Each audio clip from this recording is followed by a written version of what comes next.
I got 4 things to say to you.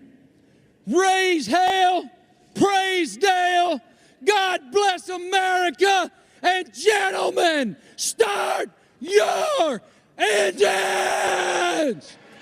Woo!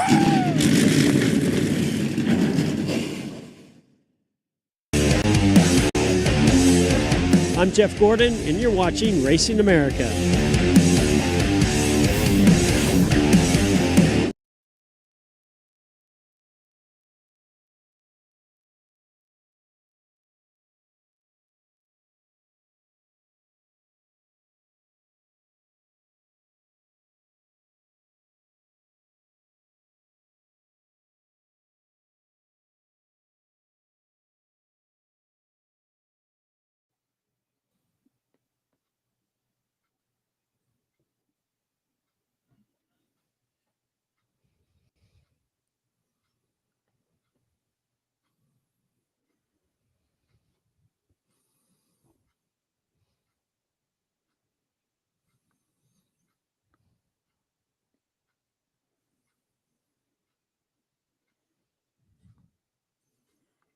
Well, I'm trying to pull that down, BC. Yeah, I was going to say, well, I mean, I'll start. Yeah, I honestly don't know why that won't come down. Boom, there we go. There we go. Hello, everybody. Welcome to your favorite Tuesday night programming. This is indeed the Revved Up Sports Show from Texas. Showtime Bobby Chappie right here. The Iceman Roddy Rodriguez, that's the other man over there. You know, we'll just call it a moment of silence to start the show inadvertently, you know, with Ozzy and Hulk Hogan. I did tell you I had a surprise for you, right? Before we came on. I don't care about Ozzy. Hulk Hogan's the one that matters. I know, but check this out.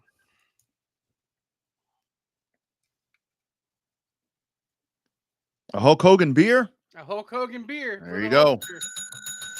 There you go, right there.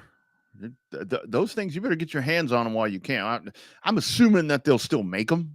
But I have 2 cases signed by the man himself when I met him in April. Who brews that? Who brews that? We're up in Pennsylvania. Oh shit! I didn't know if it was Anheuser-Busch or who exactly did that. Yeah, but in... yeah, there you go, man. I'll tell you, it was quite the rush of losses that we had. It's good beer. If I'm drinking it, you know it's good beer. Well, or free, one of the two. No, I have 4 cases, so I got 2 autographed. Went back and bought 2 more. So. Well, you better drink them fast because they can't keep them on the shelves no more. And then it's going to turn into skunk beer.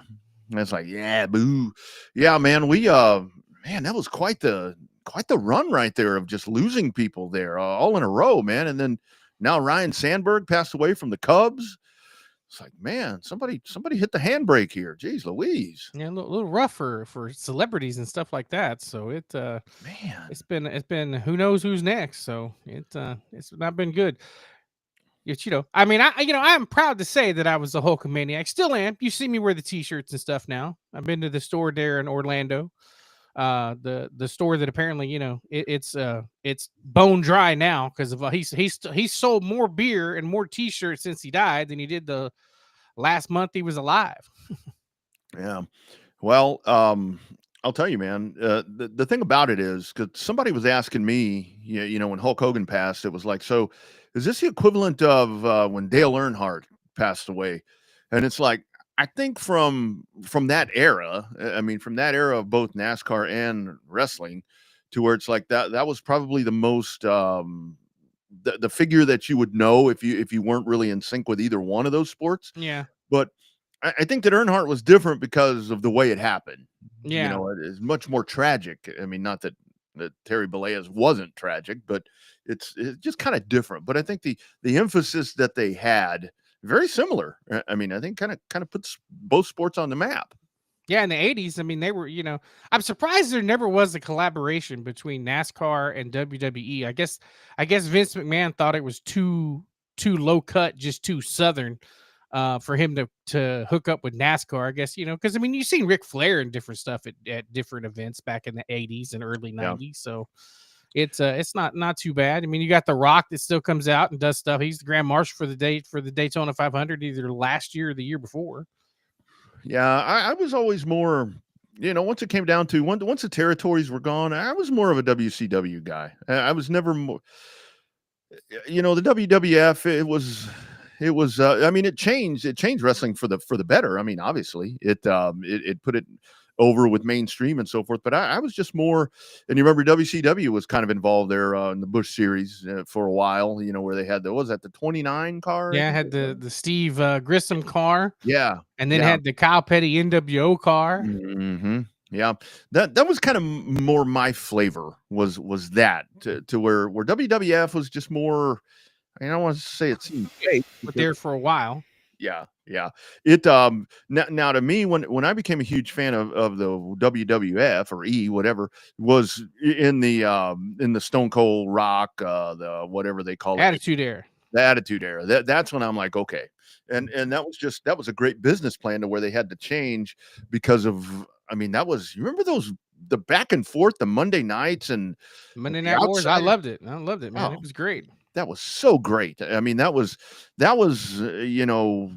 really a great time to where it was like you were watching both. And I thought it was so great, like when the WWE went in there and it's like they're or WCW, I guess it was, to where it's like WWF was taped and WCW is doing whatever. It's Giving like, well, wait a results minute. and shit. Yeah. Yeah, yeah. So I mean, it was a really good time. It was a really good time, and it was really all led by Hulk Hogan. I mean, that dude, it was. I mean, he was the force that really made that happen. I mean, that first WrestleMania. I mean, you go back and think of everyone that was involved with that. It's unbelievable. Started the paper. Well, it was on closed circuit TV, but it started Yeah, the pay per view as we knew it, how it came to be. yeah, Right. If it wasn't for Vince McMahon, pay per view would have never existed. yeah, So yeah. Well, and the funny thing about it for me was like with the WWE and just the way that it all went down where the territories, because a lot like when all that happened, I mean, I recognized a lot of these people, and it was weird to see how the characters were developed, when they went to either or, to where it was like, okay, you just thought that so and so was just a big bruising ruffian that was going to kick somebody's ass, and then boom, they morph into a softer or whatever the the case was. Undertaker. Yeah. Yeah, yeah, I remember that Big dude, Mark world Callis. Yeah. class. Yeah. Yeah, yeah, and I mean, Texas Red. Hogan. Was it Texas Red or Big Red or Yeah, something like yeah. that? I remember Hogan when he wrestled for Gagne for AWA, and I think they wanted to put him over as the champ, but Vince McMahon, he made the move and got him. Made the move and got him, and boom, there you went. The rest is history, as they say. But yeah, it's a very sad, very sad loss. Very sad loss. So if you like our wrestling content today, you can always check out our buddy Stu Myrick with Sports Guys Talk Wrestling on all your favorite podcast platforms. This is in no way, shape, or form sponsored by Stu, but he was on the money, man. Within hours of Hulk Hogan passing away with the official word, he was on it.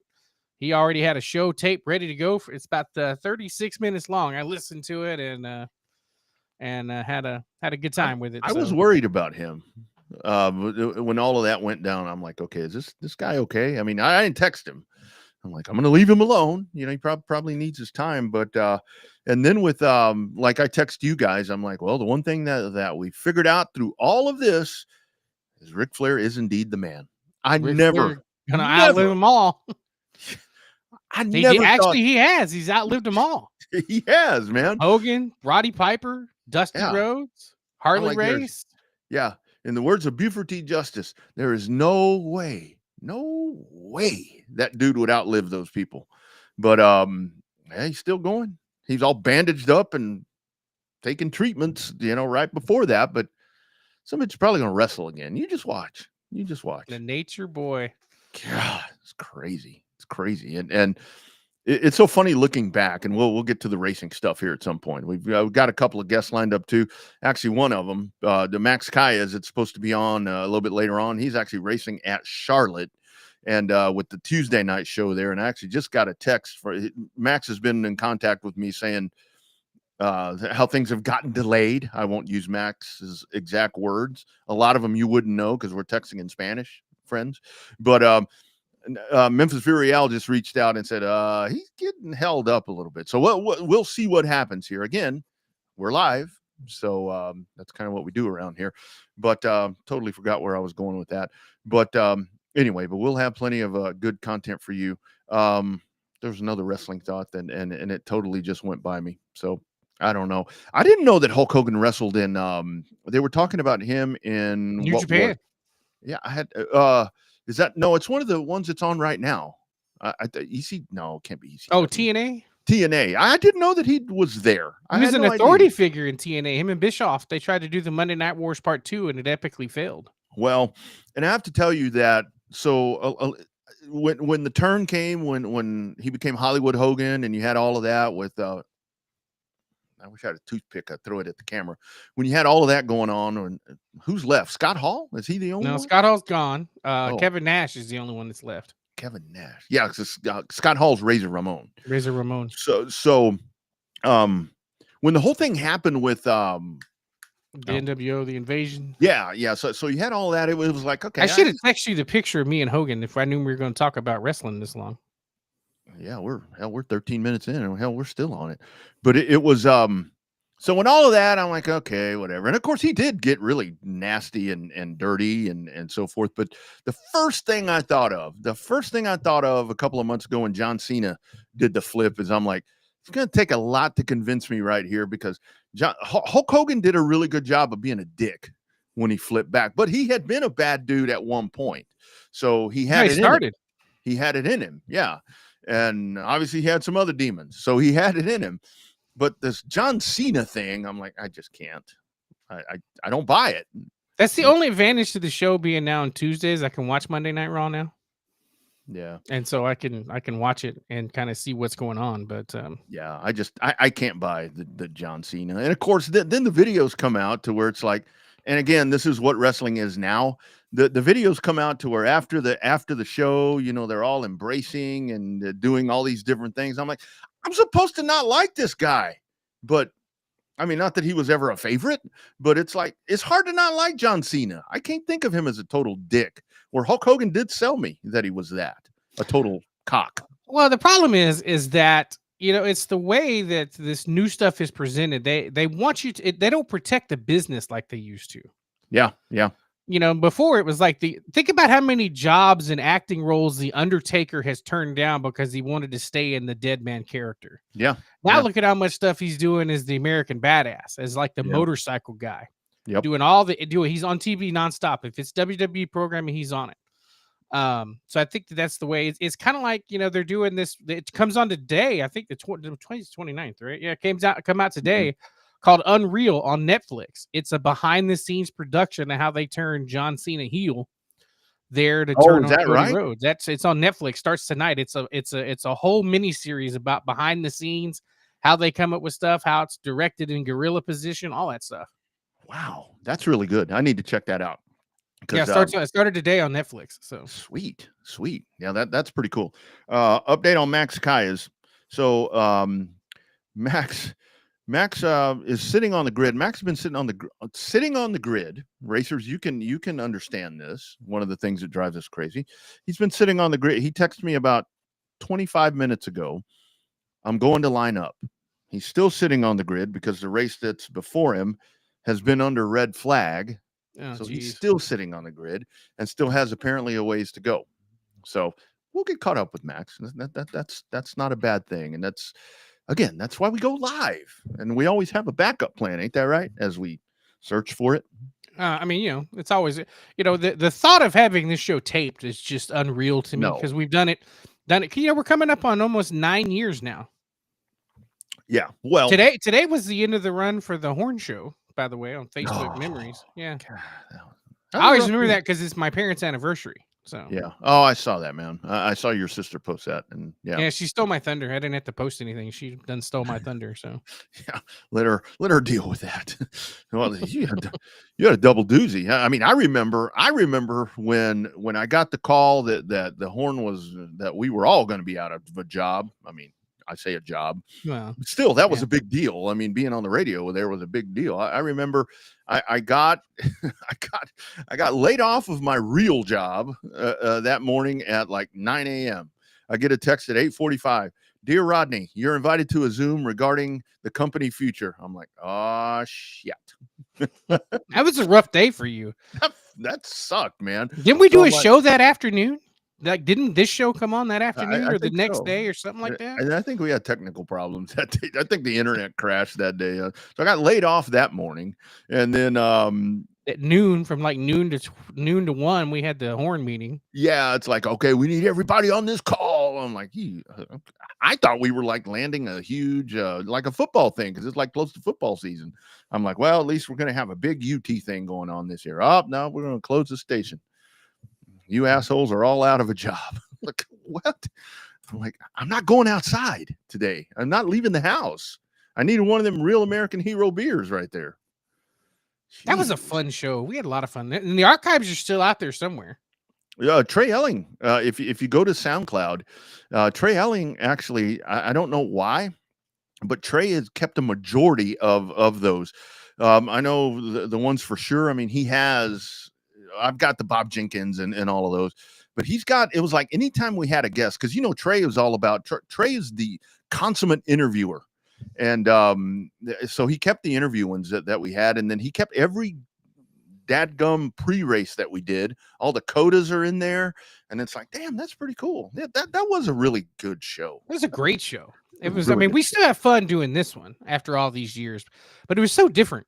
We had a lot more of our NASCAR buddies on that mainstream show than we do now. But that was what 46 minutes that we had to compile all of this into this amount of space. And it was one of those things. I mean, I remember constantly, whether it was Ty or whoever the producer was, like, break. And I'm like, but we're just getting going, So anyway, so that really was a good time. We were the cornerstone of that for a while. We were the only ones that was constant on that lineup. Yeah. And I remember where it's like, I remember we finished our last show because we killed the Saturday lineup. We signed off, and it was like, no more Saturdays. Boom. Saturdays are dead around here. Yeah. Yeah. And it was like, I think it was Christina that called, and she's like, well, that's it. I'm like, well, shit. Okay. So yeah, that stunk. That was a really good, that opened up a lot of doors for us. I mean, it just kind of not that we're valid now, but it kind of gave us some good validity, it seemed like, with that one. So when I joke about, y'all need to check out the archives, there's so many new listeners now that we've kind of gone on the simulcast portion and a couple of the new simulcast networks that we're on now that don't remember the guests that we've had on here. We've had Bobby Allison on here before he passed. We had Donnie Allison on here once or twice.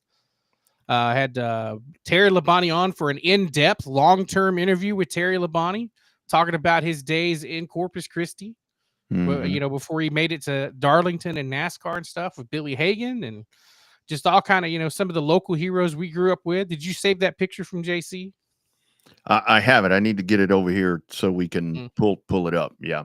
I'm glad you said that. That's the one thing I forgot to do. We got a lot of local Texas legends on, so check out the archives. Like I jokingly mentioned about, the show that started it all, but y'all, for you new listeners, if you think these shows are fun now, we've had a whole lot of fun over the course of the last 9 years doing this show. So, and what was so different back then, it was, I mean, I say that it was easier to get people to come on, and it really was. And I think a lot of it was because there wasn't anybody else doing this. So it was like, you reach out to somebody and they're like, okay, you want me to do what? And it's like, okay, it's a show on the internet. And then that was really the whole thing, where it was like, with some of these folks, it's like, now the one that really drove it really crazy was Freddie. And that was the one where, with help from a lot of people, to where it's like Freddie didn't care where it was. And it's like what we were talking about with Greg Davidson, which, by the way, thank you all for going back and checking out that Greg Davidson show. My God, that thing is breaking all kinds of records. That number just keeps flying up off the whatever. It's like, I don't know. You have to send it to me. I tried to look for it. It wouldn't show me on the number side. Oh my God, that thing is just, and that, but that just goes to the point of how important these folks are, to people, because so many people. And by the way, August the 16th will be that celebration of life for Greg Davidson, and that's going to be over in the Houston area. But we'll get that up on our page, and at some point I do want to talk to Chris. I think it'd be really cool to have him on here and he's been on the show, so many different times, but just get some Chris Davidson thoughts about his dad, now that his dad ain't gonna kick his ass. Well, the good news is, well, it's not that there's good news when you go to service like that. August 16th is the next race in Houston. Yeah. You should have called it the Greg Davidson Memorial Night. It's kind of what I was thinking. That's kind of what I was thinking, that would have been whatever. I was going to suggest it, but that's it's not my job. But I thought that it would have gotten figured out. But so I do want to let me see here if I can find it. They changed up a little bit of they changed some stuff here on our platform to where I can share stuff, and I think that I'm going to share this now. And boom, there it is. There it is right there. Hulk Hogan, my man. April 2nd, man. April the 2nd of 2025.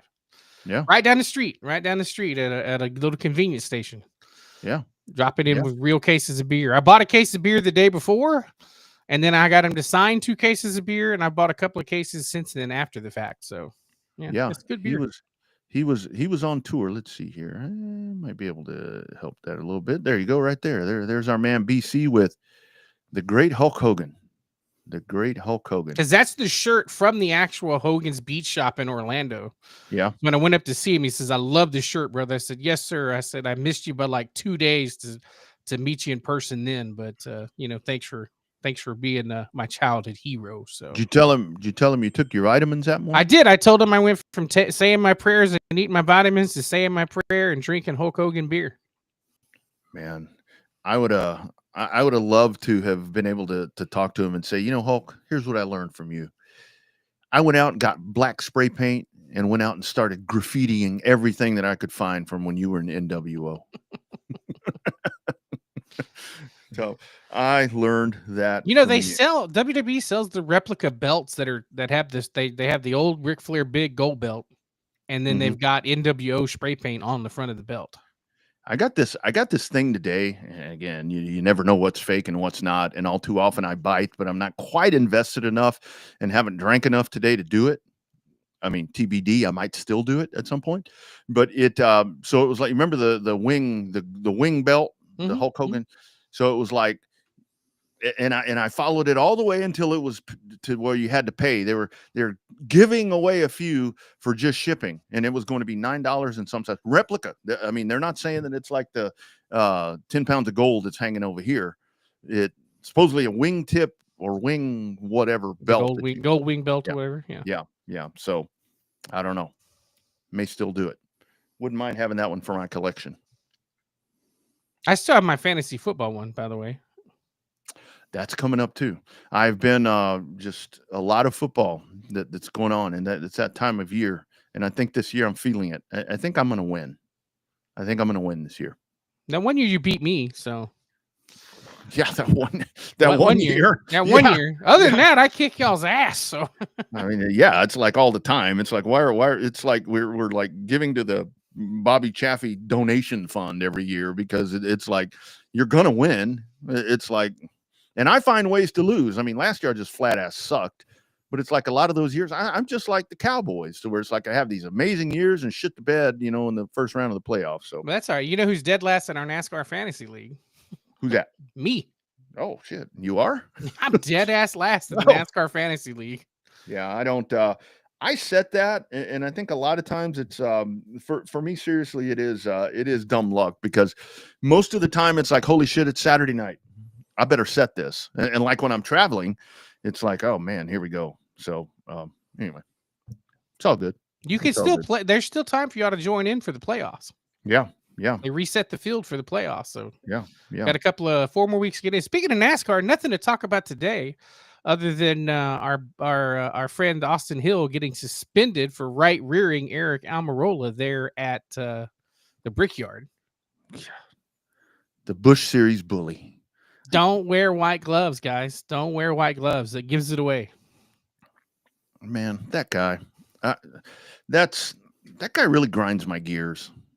And I mean, I don't know. I posted something on Twitter and it's like, well, he can't help it that he's not getting out of the Busch Series. I'm like, it ain't that. It's just that this guy Now this is the guy. I think they need to put him in that sensitive training. This dude's got some anger issues. This guy is like, he was a loose cannon yesterday or Saturday. Oh man, yeah, and that was, I knew it was coming. I don't care what color his gloves are. I mean, when I saw that car straighten up and I knew what had happened, where you could tell what Almirola did right there, I knew that was coming. I absolutely knew what he was going to do, and that was so obvious. Because it looked like it live, like you could see it live, and then as they, just like McMurray and Parker Klingerman were watching it on the replay there on TNT, they couldn't defend it anymore. It was like, oh man. And then of course his wonderful thing telling NASCAR what they could do with themselves did not help his cause at all. Yeah.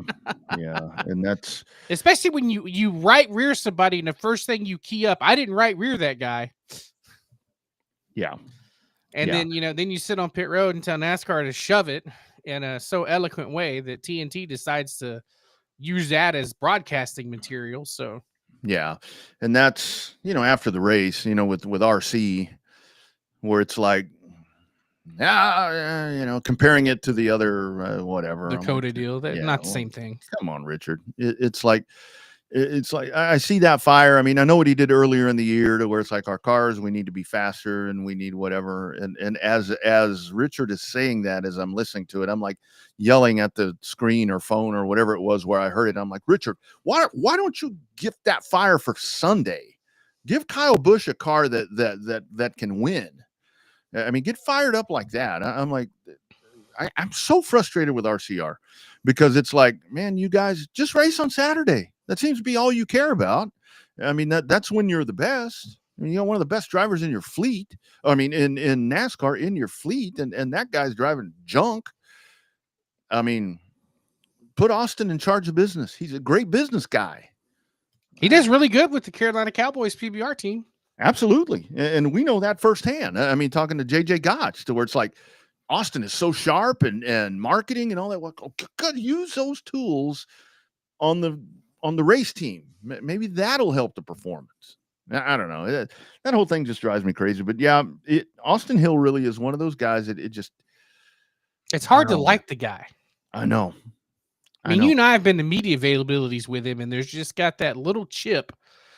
There's a difference between having a chip on your shoulder and having the boulder on the shoulder for no reason at all. And Bobby, it's always somebody else's fault, where it's like, oh yeah, I mean, that whole deal right there, I'm sure somehow it's spun to Almirola. And I got to tell you, Almirola did a really good job of where, he composed himself and he spoke. And then at the end, and man, it was just TV gold when Almirola said, that was as hard as when I broke my back.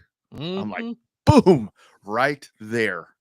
I said, week off coming up for the Busch Series bully, right there, just off of that line. God, that was good. That was good. So, and as of last check, Childress have said they will not appeal it. Oh, yeah, well. They're not going to appeal the penalty. So he's going to be stuck between a rock and a hard place. Other news, I read a deal today from some insider sources, not to be named, that there will be some changes coming up at Colleague Racing here pretty soon. Speaking of the One Welcome team, with everybody on the RCR campus with Big Machine Records and Colleague Racing, they're up and welcome. Mm-hmm. There will be changes to the Colleague Racing Xfinity Series program, more than likely involving Josh Williams. That's long overdue. No offense, but it's like, how's he staying there? Money. Did he bring money? He brought in a little bit of money to take that ride. Yeah. That's kind of been my thought right there with the way that Colleague has just vaulted itself into something really, really cool. And it's like, then that dude's still there. I mean, I know he was sick and so forth, but it's like, I don't know. I mean, I don't. Should have gotten better. Yeah. Yeah. It's like that 11 car at one time was kind of like one of their benchmark teams, but I don't quite understand all of that. But anyway, so we're going to do a little bit of extemporaneous stuff going on right here. I think we'll see if this works. Let's try this. Let's go to the telephone hotline. We're talking about our man Max Calles, who is stuck over there in Charlotte, waiting for some stuff to happen. They're having an intermission. They're like, the shit show is going to pause, and we're going to have an intermission. So Memphis is like, call this number. Call me right now. And I think it's my Meadow. Is it Max Calles on the line? Hey, Rodney, how are you? Max, ¿qué pasó? What's going on over there, dude? What are they doing? Do they think they're in Texas or what? I mean, the school bus race was pretty fun to watch, though. Oh, school bus. Nice. Yeah, school bus race, yeah, but we're here on pit lane waiting for a race. We're starting ninth. We kind of messed up there on qualifying because it rained, and we went out on slicks, and everyone else went out on rain tires. So yeah, I qualified ninth, but now it's dry, so we'll see what we can do here. Yeah, absolutely. So Max, I've seen now with the Legend. How did all that come together, man? Those are a hell of a big deal over there, aren't they? Yeah, man, it's huge. I mean, I've never been on a Legend before, ever, and this is, I think, my fifth race here on the shootout so far, and we finished second 3 times, the first 3. And yeah, I mean, it's been good. I mean, it's a hell of a show here. It's a big event. I mean, there's hundreds of cars. I mean, it's very impressive to see what these guys can put together as an event. I mean, it's a fun deal to be a part of, you know? Absolutely. So Max, is Bobby Hake.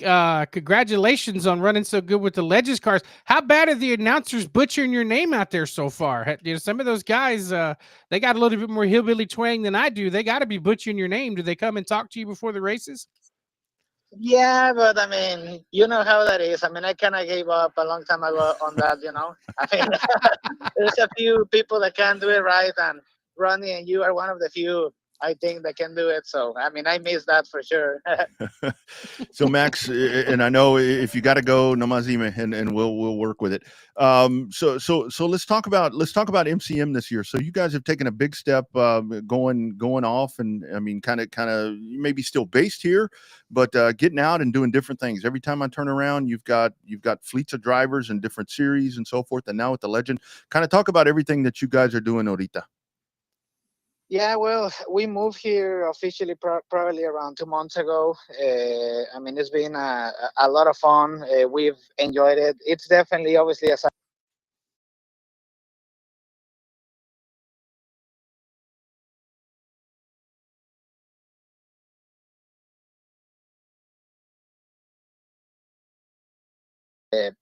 a change, but we've enjoyed it a lot. And like I said, we started this Legend program actually between Kenneth Canales, one of my guys, and I. We put this deal together to just start a program. It's been very good so far. I mean, it's a fast car. We've learned a lot on that. We have late models here in the Cars Tour Pro late, on the Saps Tour, and on the Carolina Pro late, with Toro Rodriguez. We have JP Vallarta. He used to race Legacy there, actually, in Houston. So he just finished third this last weekend in Hickory on his second late model race. We've had some guys from Spain, Enrique Ferrer, our guy from Houston too. I mean, we've had probably around 6 different guys here, and I mean, we've enjoyed it a lot. They finish good, and yeah, the level is strong for sure, but I mean, it's cool to be here and just be able to travel to different tracks on a short distance, right? I mean, that's kind of fun.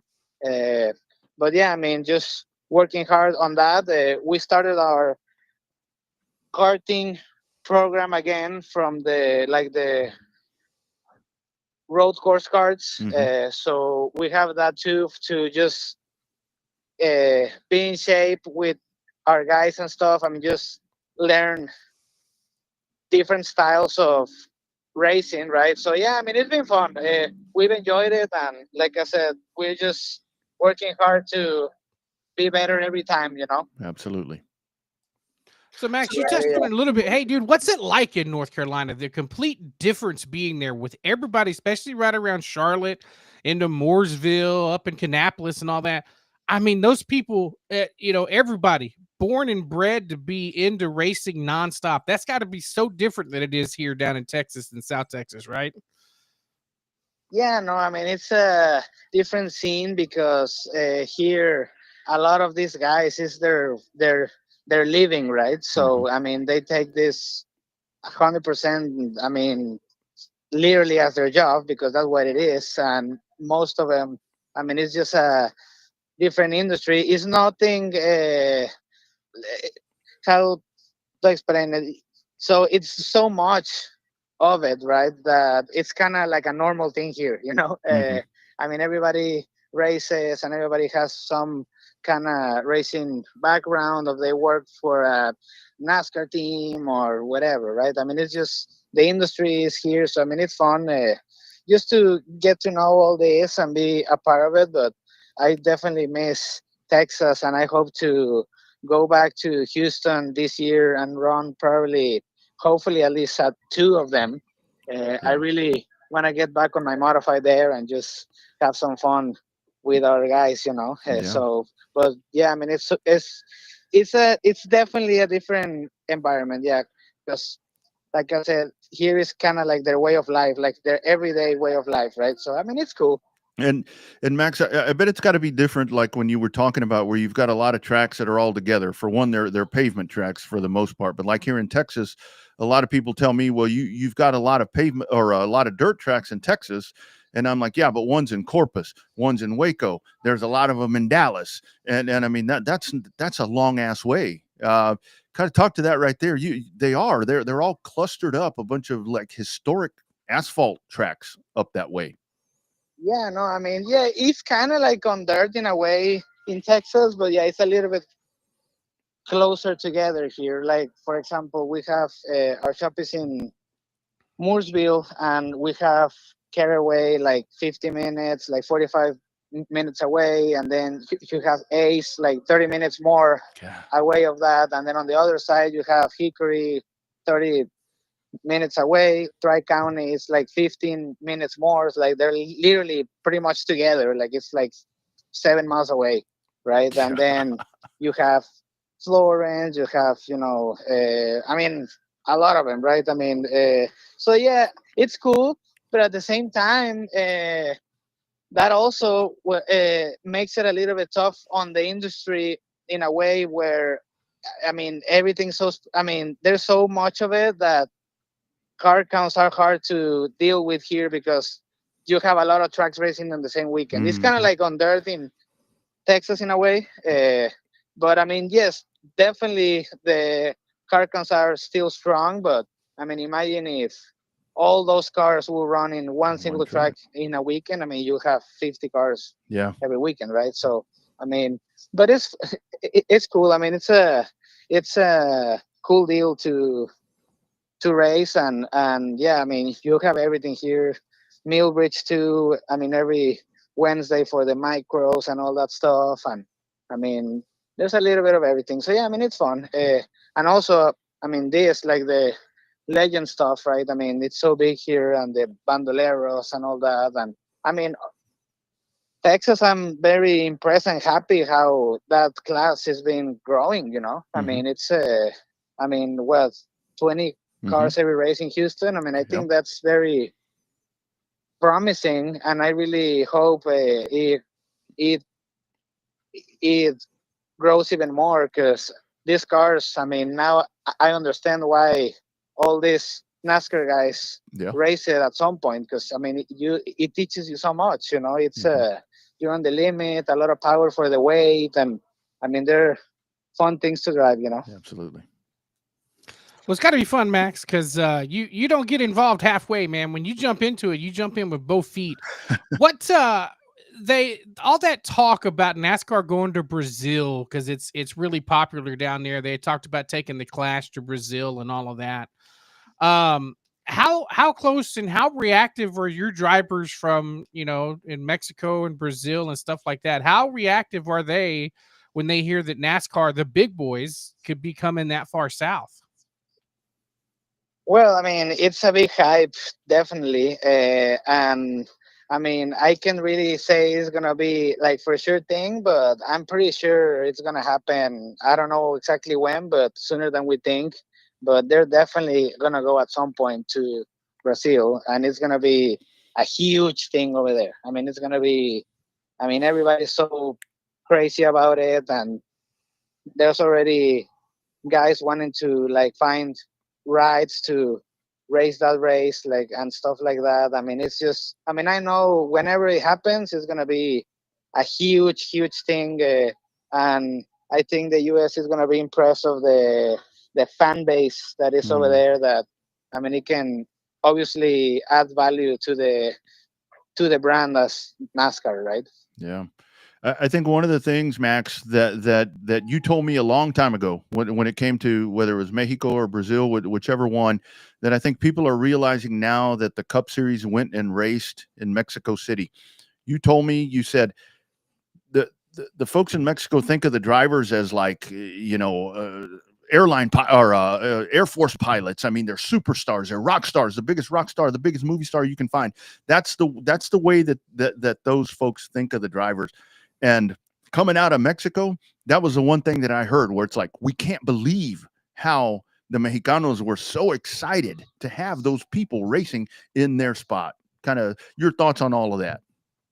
Oh yeah, for sure. I mean, it's like pretty much the same as the Brazil thing, right? I mean, the fans over there are so passionate about racing and just passionate about sports in general that, I mean, are like huge fans, and they were super happy and impressed about, I mean, just the event in general, right? I mean, those cars are very impressive to watch, comparing to, like, let's say an F1 that they're Yeah. kind of used to now.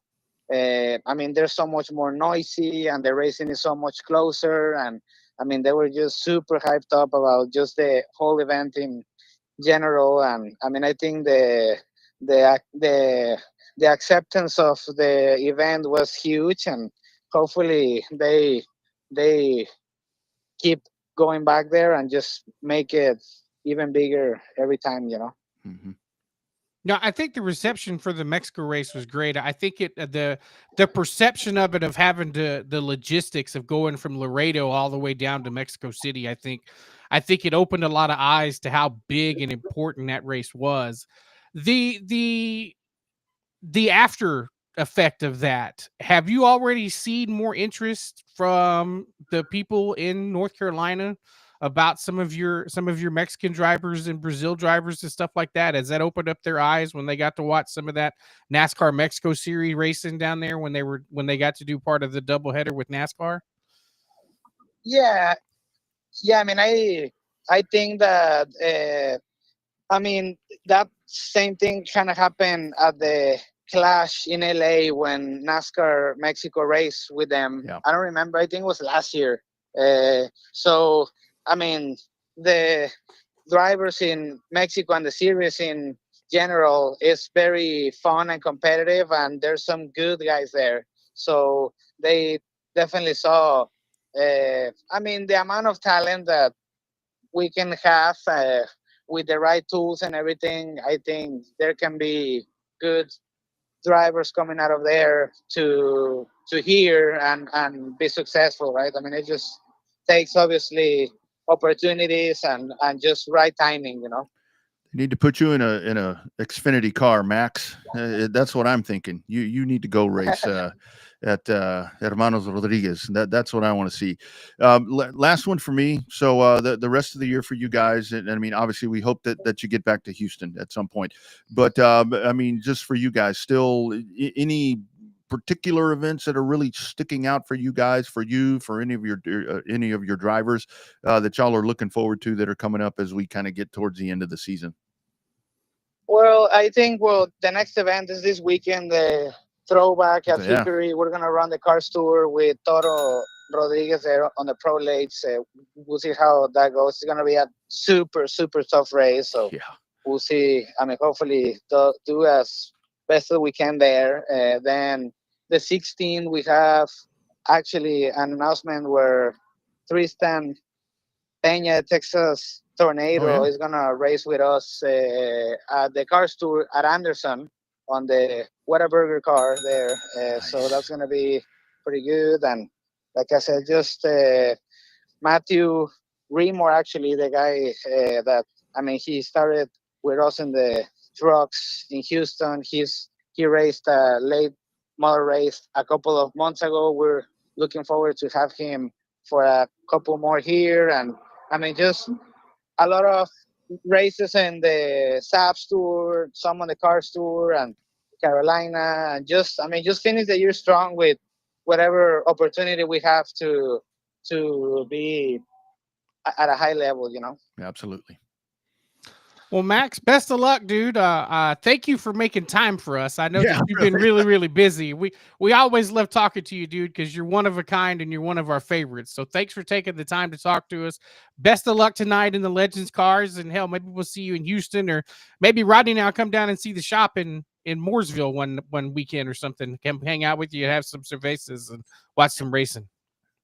Yeah, man. Anytime. I mean, you guys have a home here. I mean, anytime you want to come, and like I said, I appreciate the invitation, and sorry that it was a little bit hectic at some point, but I thought I wasn't going to be able to make it, but it worked out perfectly. Actually, I'm the next class here to race, so we should be, I mean, it was perfect timing, right? So, I mean, everything worked out well, and I appreciate the support from everyone there, and I hope to be back in Houston soon to race there with you guys and just have fun like always, you know. Yeah, and we'll definitely keep track with the race, Max, and we'll let everybody know how it all works out if they can get their shit together over there and get you on the track, my man. So appreciate it, hermano. We'll talk soon, dude. Good luck. Thank you. Have a good one, and thanks for the invitation. You got it, my brother. Guys. You bet. Take care. All right. Bye. You bet. There he goes, the great Max Calles. Hey, another milestone hit tonight, live from Charlotte Motor Speedway. That's right. Oh man, that's great. That's a hell of a deal they got, and it has been blowing and going like that at Charlotte Motor Speedway, and then they got that big one at Atlanta. Yeah.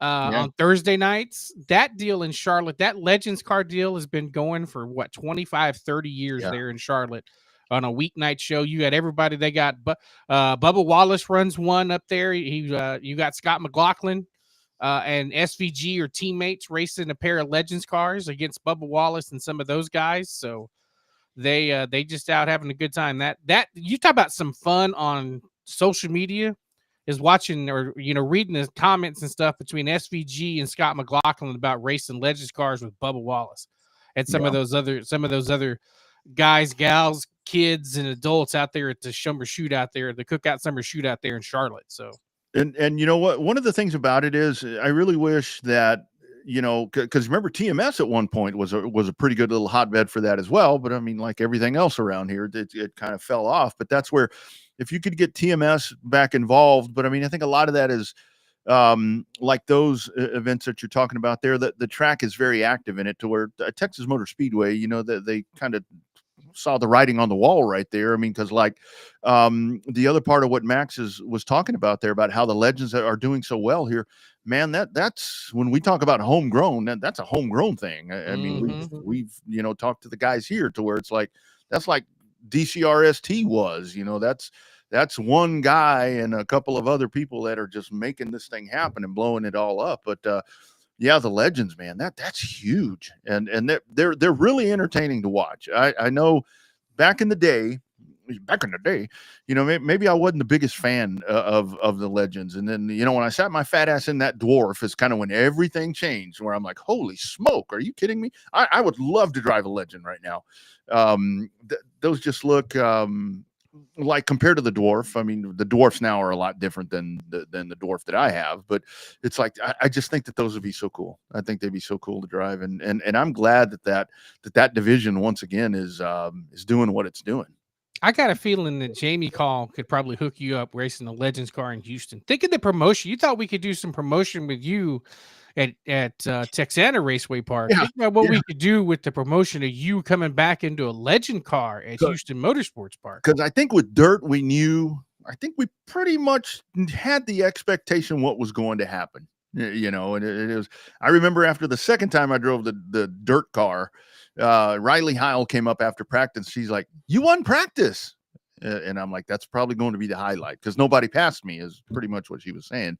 But yeah, man, it's just it is because these Tues, and that's the other thing that's just so different over there. But it's kind of well, no, I guess it's really not to where over there we're talking about a Tuesday night and they've got this huge program with just tons of classes, you know, like we talk about with Slinger and all the different places where it's like, Wednesday night spectacular and cars tours are running on Tuesdays and Wednesdays. And it's just a different, but like Max said, that's the bread that's their job. That is their job. I mean, for most of us, it's fun. We treat it like a job, but that's what they do. That's how they make their livelihood. It's just you and I both been over there. It's so different.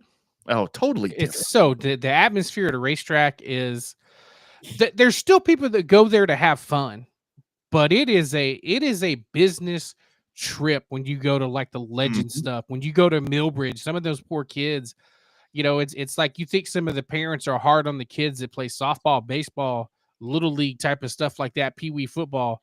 Some of them parents, man, those poor kids are putting up with some parents that think the kid may not be the next Jeff Gordon, but the parents think so. And those kids put up with a lot over there. There's a lot of stuff. I mean, and it's that way in every sport, but man, it's tough when you see a kid trying to give his all. That's why I like the setups that, with our friends where we've seen that third and fourth generation eraser come through, like with Case James starting out in a quarter midget, Mason Teague and Myatt in a quarter midget. You got Logan Jake's kids, yeah, Logan's kid or Logan Bruce's grandkid, right? Yeah, Logan Wright, coming in being a fourth generation racer. So yeah, it's cool to see that, but at the same time, man, when you get over there, it is just brutal over there. But there's still people trying to have fun. And I'll tell you, and that's the thing about over there that like when you have a street stock class, it is a street stock class. Those people, they are just out there for fun. I mean, they're I mean, they want to win as bad as anybody else, but they know they know where they are, and you don't have all of these different things that you have in other parts of the country, like here, where it's like all of this money that's in the. Yes, it happens. It does happen, but it's just over there. If you want to spend a lot of money, you do it in something else. You do it in something else, and that's a great thing about like when we talk to Boo and them with the Star Superstock Tour, to where it's like, here's the rules, follow them. All this other happy horse shit you want to do it somewhere else. You do it somewhere else. I mean, that's where it's very different.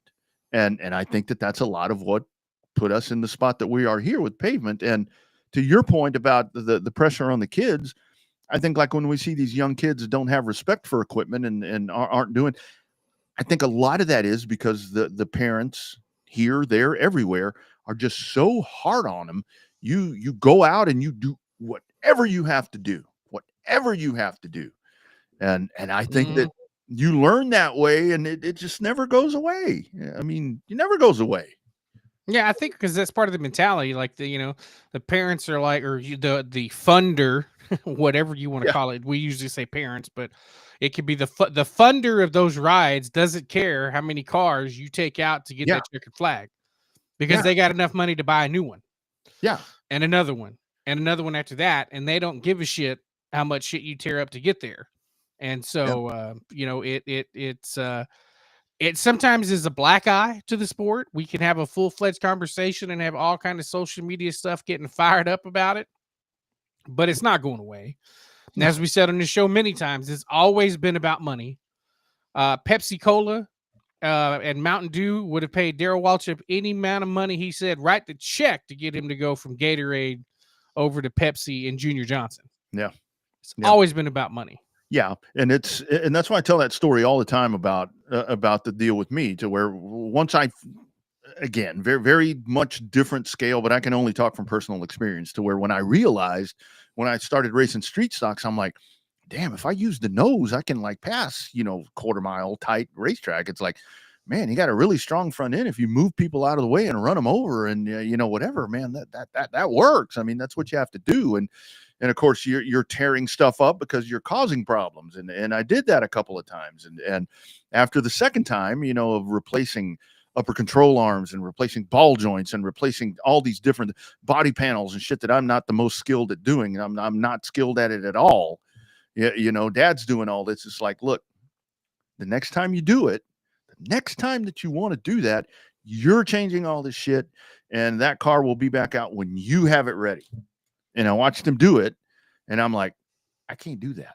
Yeah, I mean, it's like, and it's one of those conversations that needed to be had, to where it's like, if something happens on the track, I totally get that. But if you're going to get out there and be a dumbass and just do those things, that's not how you race. That's not how you race. So how's the enduro car coming? Any update on that after you put the motor in it?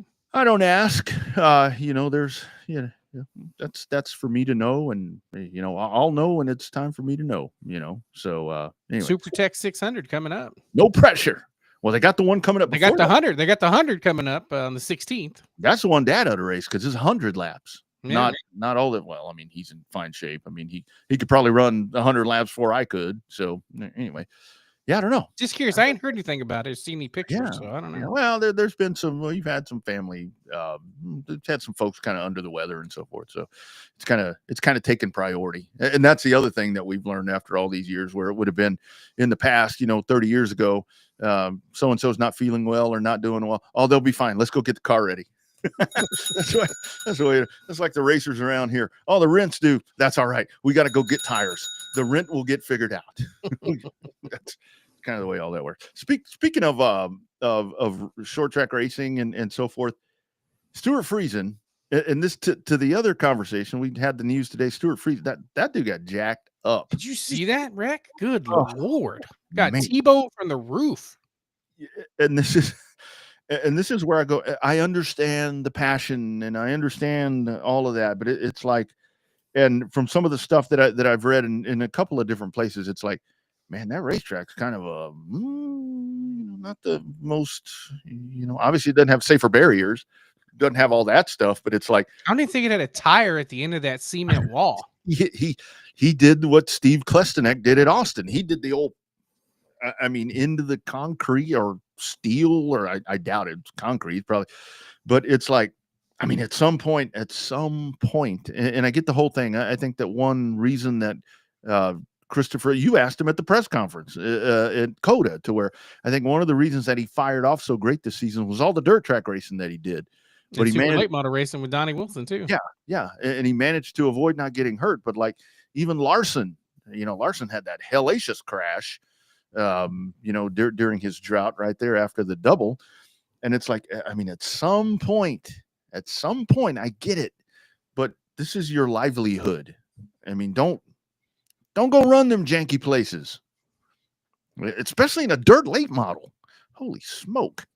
That was scary. That was real damn rough. Scary. Fractured pelvis in more than one spot and a fractured right leg. They didn't say where, but he's got basically a broken pelvis in more than one spot and a broken leg out of that deal, which if you saw that wreck, it's all over social media. You can find it if you go to look for it. It was that hit against the wall or the whatever that was rough enough. But then when he comes back on the track and basically gets T-boned while he's in the air on the top side, like it was rough. Like it was, but he was awake and alert at the racetrack. He was just in a lot of pain. I'd never broken a pelvis, but I can only imagine how much that hurts. Oh God. And I've gotten some dinged up ribs before. I've never broken one, thank goodness. But it's like the rib is one of the things to where it hurts to laugh. It hurts to, if something's not right there, it hurts to laugh. Take a breath, take a shit. Whatever you're doing. And I can only imagine the pelvis. And I saw some people on social media. Well, what about the truck playoffs? Well, he's not going to be in them. No. He's not going to race for the rest of 2025. That dude's going to be lucky to race at Daytona. I mean, and that's Stuart Friesen. I love that guy. Jessica. I mean, that's a great team right there. But it's like that's just kind of his luck, isn't it? It's like he's had some pretty bad luck here the last 2 years. Yeah. It's like you got it. You got the win. You got your team in the playoffs. Part of me is like, don't race at the dirt track. Just don't. I don't know. Sometimes racers are their own worst enemies. That's right. But all the best to Friesen there. He's They said he's feeling better. I don't know how much. He must have been feeling really bad if they said he's better. God, yeah. That sounds horrific. But we got a great weekend coming up. We'll get to that in a minute. Where they were, Max was talking about the Throwback Classic. That's one of my all-time favorite races. I've been lucky a couple of times in the closet over there. I've got some throwback shirts that friends have mailed me. By the way, if anybody's going, mail me another one, XL, please. Because those, man, that just, and the schemes this year look really good. They keep announcing them. Yeah, you keep seeing them on social media. They do 3 at a time, basically. Our man, Caden Honeycutt. Yeah. Running a David Pearson throwback scheme with Cook Electric. Absolutely. Looking sharp, some of those. But before we preview what's coming up, kind of what we just went through, one of my favorite listens every week, and I guess he does this. I don't think he does it every day. I don't catch it every day, but it is Coffee with Kenny, with our man Kenny Wallace, because he just kind of, that's one of those guys where he was in NASCAR media, and you and I have talked about where NASCAR media, it's like, it's a very fine line. I think that you have to walk, and I get that, but I watch a lot of NFL too, and there's a lot of people that talk about the NFL that don't toe the company line. I think that's why I'm so soured on so much of that. But Kenny was, and I even posted something on Lone Star Speed Zone about, Bubba Wallace. I'm just like jabbing at people about the Bubba Wallace thing. I know I'm overcooking shit, and I just like to get people fired up. But the whole thing about nobody's there, nobody's at Indianapolis, nobody's there. Kenny Wallace's thoughts, and think about this. Think about everything that Kenny Wallace is about to say the next time that you're going to say nobody's at the track. Here's Coffee with Kenny from Monday. In a new society, sports is geared for TV because people don't enjoy, and they don't have to go to the events anymore. So you ask yourself, if there's nobody in Indy, why do they keep going back? I know the answer. Because they don't need you at the grandstands. And I know you fucking hate hearing that. You hate it because you think if there's no people in the grandstands, you're going to get a prize. Look, there's nobody in the grandstands. Well, number one, you're not there, but you're watching it on TV. Let's think about it. If you're saying, look, there's nobody in the grandstands, that means you're watching it on TV. So you paid, and NASCAR got your money. And you think they didn't, but you did. You paid to watch that TV. I mean, is there a better way to say it? He even threw an F-bomb in there. Sounds like some of the stuff that we can catch on our replays and in the archives. Yeah. The pandemic proved one thing very, very clear. Now, yes, the Indy 500 purse got cut by a lot because you're losing out on a gate of about 350,000 people. That TV rules this sport. Whether we want to admit it or not, there's been talk about TV wanting a different style of playoff potentially coming up next year. Whatever the case may be, you probably won't see it in 26. I bet we see something changing in 27. But when the pandemic hit and NASCAR was the first major sport back, they were able to run these races without fans. That shows you how much money and control that the television partners have. Yep. Wednesday night racing from Charlotte, because there was nobody there. You could what anything else on, so you get to watch NASCAR racing, in the middle of the week, Wednesday, Thursday night. That was because the power of the television, And like you say, sometimes it's the same deal we have with streamers. If I live close to Mobile, Alabama, and I live close to Pensacola, Florida, I need to get my ass to those two racetracks. If I sit on my couch in Texas and watch the Mobile races and watch the Pensacola races on Racing America, then that's probably a good thing because they're expanding their market out to Texas. But if I live close, I need to get my ass there. Yeah. Yeah, and that's really the whole thing about it is that you can look, and that's where so many people are like, because I heard this with Iowa. I heard this with Iowa with IndyCar, to where it's like Iowa didn't promote that race very much. They don't have to. They're going to get paid from the TV rights. That's where all of that money is. That the track is going. You are the one hosting the venue, and that really was the thing with the pandemic, really. And that's a great point by you, because you had all these races in empty places, and I turned on ESPN in the middle of the night the other night. I couldn't sleep, and I turned on one of the ESPNs. I don't even know what it was. And I saw this even bigger when we were in Mexico, because in Mexico they have ESPN 1, 2, 3, 4, 5. They have 5 ESPNs numbered just like that. And I turned that shit on, Bobby, and there's cornhole from 2020. They're playing horseshoes. They're playing. That's the Ocho. Yeah, it's on DirecTV. Yeah, and other providers. Yeah, it's actually ESPN the Ocho. They show all that crazy shit. Yeah, and it's like that. That really is. Everything is driven by television. I mean, NFL. I don't know, unless I'm given a really great opportunity, if I will ever go to another NFL game again, because I don't have to. I can sit here and quite frankly, that goes for a NASCAR race also. I mean, I will go to Indianapolis just to say that I finally did that, but I can sit here. Tom McKay came in here and set all this shit up to where if I go to an NFL game, hell, quite frankly, if I go to I don't know, it would have to be like a national championship game or something. I would be disappointed because I'm not going to get the same effect that I have right here, because I don't have a vested interest in any football team other than that I have to report and talk about one all day. But I can do that here because it's a better view. So and better replays, better sound, yeah, and cheaper beer. I mean, all of that. But it really is that he's right, and people are going to take that, and it's a business decision. The track don't care if you go or not, because they are going to make their money because you're watching it there.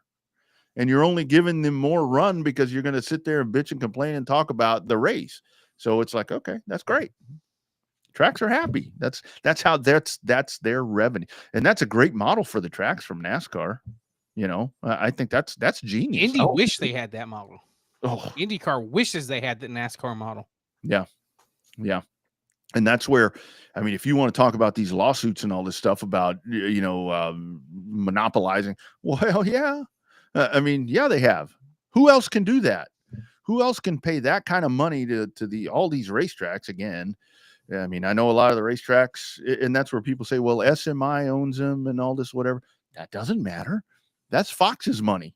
That's TNT's money. That's NBC's money. That's just where NASCAR is that damn smart.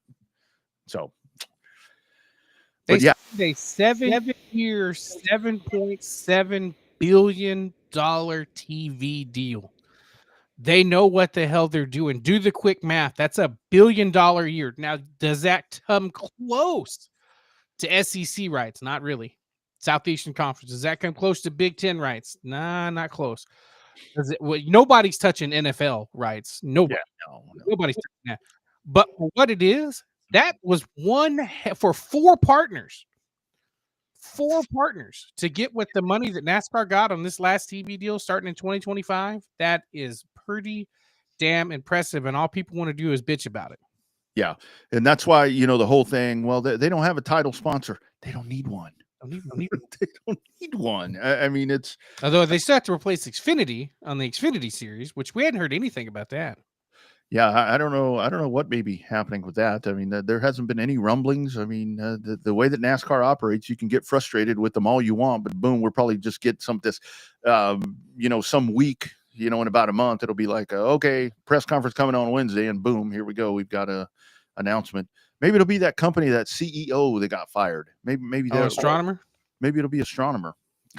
That would be that'd be genius if NASCAR could pull them in. Genius. They had the lead singer of Coldplay, their ex-wife Gwyneth Paltrow, is their new that's their new spokesperson over at Astronomer.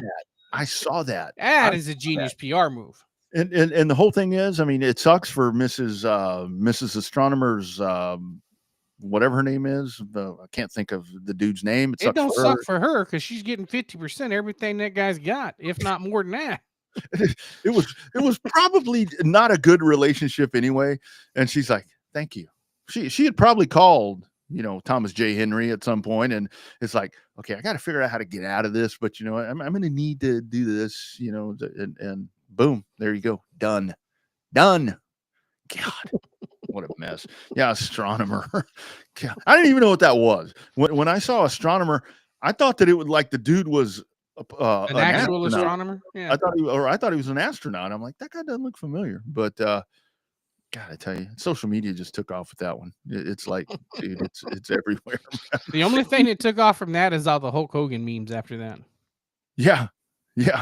It's like, holy smoke. I tell you, we're an easily entertained society, aren't we? To where it's like that kind of shit happens and it just goes on. But and this is your life. This is where we talk about Hulk Hogan passing away and all the deaths that we've had. I mean, things can change that fast because, hey, I became a really big fan of Haley Welch, the Haktua girl. Mm-hmm. I still think she's great, but everybody hates her. Everybody hates her now. Her 50 minutes of fame ran out in about 13 minutes. And that's where, like, even with that, I don't even know where we're going at this point, but it's like when I see all that, I'm like, okay, you're dumb enough that some girl that you've never heard of tells you to spend money on whatever she was peddling, coins, and your dumb ass did it, and you're going to be mad at her. Come on, man. Oh, God. I don't. It's a crazy world, and that's why I like with racing. It's like the stuff that we see. It's like that's just part of the way we're wired these days, right? I don't know. Herman also had some thoughts on Bubba Wallace because and look, I'm here to tell you that dude. It's very easy for him to rub you the wrong way because, like, even before races, when they go up and ask him something, and a lot of that for me is like, well, maybe he's nervous.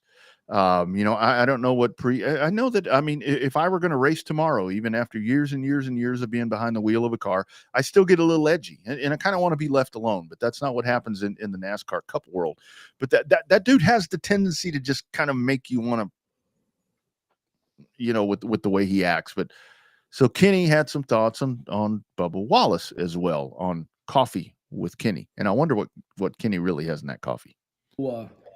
That whole situation. Okay. What I mean by that is that wasn't his deal. That was not his deal. All of a sudden it just got plopped right on his doorstep. So I don't even pay attention to that whole situation that happened at Talladega. I don't. It's like la. It's like, man, he's the one and only. Bubba's the one and only, and all of a sudden, the whole world turned on him and hated him. I definitely did not like that. I did not like the angry mob coming at one man. Just imagine for a minute you being one person in life and an angry mob just coming at you when you're like, whoa, what the hell happened here? At the time everything went down at Talladega, he wasn't even at the racetrack. That whole thing goes back to kind of the preface of that is I can totally understand not liking him because of and that thing there. I mean, whatever, kind of like what Kenny's talking about right there. But it's like I can understand you not liking him, but it was just a total shift and I did see a little bit after Sunday. That dude earned that win. I mean, he held off the best damn driver in my opinion in the world on Sunday. Well, and the other people showed it too, like his competitors, his colleagues. when they were coming up and congratulating him after the win in the cars, and then how many people actually came up to him after the races was over in victory lane, and when they were about to kiss the bricks and stuff like that. So he's somewhat liked. I don't know if we can say well liked. He's got his close niche, set of guys, but I mean, I think it was a popular win, and I mean, the only thing missing there was Michael Jordan, but Jordan ain't gonna show up to no races. They're in the middle of a lawsuit, so. Yeah, that's the other part about that, and that was like you and I were texting to where, and I told you I'm like somebody's going to jump out and say this is the first brother that's won a race at Indianapolis, which that's a big deal. I mean that really is a big deal. ESPN finally jumps on it like 2-3 hours later. It took 3 hours for it to go mainstream. To me, the bigger deal is what you said. I mean, I don't care what color he is. The charter thing. Yeah, the charter, the first unchartered team to win a NASCAR Cup Series race. Yeah, I mean, to me that's a bigger deal. I mean, if we really want, if the media really wants to be fair, I mean, judge it by that, because I know they have the sponsorship. I know that the money's all there. I know they have the Gibbs backing and TRD. Yeah, that's all there. But the matter of fact is that a non-chartered team just won a Triple Crown race at that. And I mean, I would have somewhere they talk about how much money he lost. Like they lost like a third of the purse. Yeah. And the other thing about it is, I think what makes that win so even better for him, Bubba Wallace, again, I mean, the first African-American driver, that's great. But the fact is, if I were going to, when all this was going down, my whole thought was, well, Reddick's going to be fine. He's close enough in points, and he's probably going to win a race before we get to the end anyway. Bubba was the one, because you remember as this was going on, there were a lot of people saying, well, you think somebody could come poach Tyler Reddick? Yeah, somebody could get him to break his contract and go drive for a charter team. There's no mention about Bubba Wallace, where I'm thinking, Bubba Wallace you want to talk about Bubba Wallace being an asshole. If I'm Bubba Wallace, I'm waiting for him to come out and say, what about me? So is hey, Indy, nobody there. Bubba wins. Hey, everybody's happy. Sure were a lot of people that claimed they didn't watch it had an opinion about that winner. Yeah, well, and that's where it just goes back to the first Kenny Wallace sound clip that we had is you're only helping make the money right there for the premise of there's nobody in the stands. You're in the stands because you're paying. You may not be, you don't have a ticket to show for it when it's all said and done. You don't have a keepsake. You don't have any of that, but you're padding the pockets of NASCAR. Because and the tracks, which whether is good. Whether you're sitting in the Barker Lounger or you're sitting in this grandstand, if your eyeballs are watching a car run around that racetrack, it's the exact same thing nowadays. Yeah, and this is where I go back to the short track thing, to where it's like so obviously short tracks don't have the same setup that the NASCAR Cup Series and the Xfinity Series has with the CW, to where it's like, this is where with the streaming thing, because we've had this conversation as well, because it's been kind of a hot button topic here in Texas as of late, to where it's like, okay, not going to stream because we want people at the racetrack. And I totally get that. And I get the whole thing with, well, I can't go to the racetrack. I don't want to go to the, that's the other thing that we learned through the pandemic. But if this whole thing is set up, and I don't know how these things are set up, I don't, that's not my avenue. My avenue is to sit here with you and talk about this and give our ideas. If this thing is set up to where this is okay for like what we're talking about with NASCAR, if you go to the local track and there's 100 people, but there's all these people watching on streaming, if that's financially okay for the racetrack, then that's okay. But most of the time, I think, if you go to a local short track, not just here in Texas, anywhere, if there's nobody in the crowd, and nobody watching, or a lot of people watching, it's the same plan. And again, I don't know how those things work, but it's a totally different model, because that's night and day when it comes to that. Yeah, two different completely models, two different types of scenarios there. But like I said, you have to support your local racetrack. It is that simple. Whether it comes down to I don't want to go, I can't go, whatever the case may be, you have to, even in the era of streaming and Facebook Live, you got to support your local racetrack. You just have to. because you're the ones that are keeping it open. It's the people that are watching from 100 miles away, 200 miles away that are helping keep the lights on. There's a difference between helping keep the lights on and helping keep the place open. Two separate things. You know, keeping the door open is one thing. Helping to keep the lights on, that's something else. Because when they get the money from the streamers that helps pay for the light bill, that helps keep the lights on. But the butts in the seat help keep the gate open and back up again. Yeah.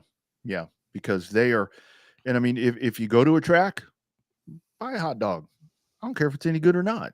I mean, it's not going to be a $12 hot dog like it costs at Charlotte or TMS or wherever else. I mean, I know a lot of tracks don't sell beer. Have a designated driver if they do, and then buy some beer, drink some beer there. I mean, buy a Coke, you know, because that's all revenue that the racetrack needs. And it really is. I mean, the bottom line comes down to, with this whole scenario with the NASCAR thing and with the Kenny Wallace thing. Yeah, a lot of people probably want to go to the race, but where it's changed so much is, and I hear this all the time, to where it's like, and this isn't NASCAR. This is the world. And not just in the United States. It is really, really hard to go to a race, because it's you can have the $99 ticket deal, but the tickets are, I mean, that's a drop in the bucket. I mean, shit, that's easy. That's easy. It's all the other stuff. Yeah, tickets are the easy part. It's coordinating the trip to get there, the gas to get there, the hotel, the food, the traffic. All that is the tickets are the easy part. Yeah. Yeah. And then you go, and I mean, you got to get Junior a keepsake. You know, hey, Kyle Larson's my favorite driver. Let me go get you a $45 cap. I mean, you know, I thought about taking the nephews to the Monster Truck Show in San Antonio, the Hot Wheels one. Yeah. Tickets were $40 a piece. There's $120 right there. That wasn't necessarily the bad part. It was going to be the $20 to pay to park there at the Frost Bank Center in San Antonio. Yeah. The gas to get down there, the time, a little over an hour, about an hour and 15 minutes from my place down to San Antonio. And then the merch. You cannot take a young child to a Monster Truck Show and expect them not buy anything. Yeah.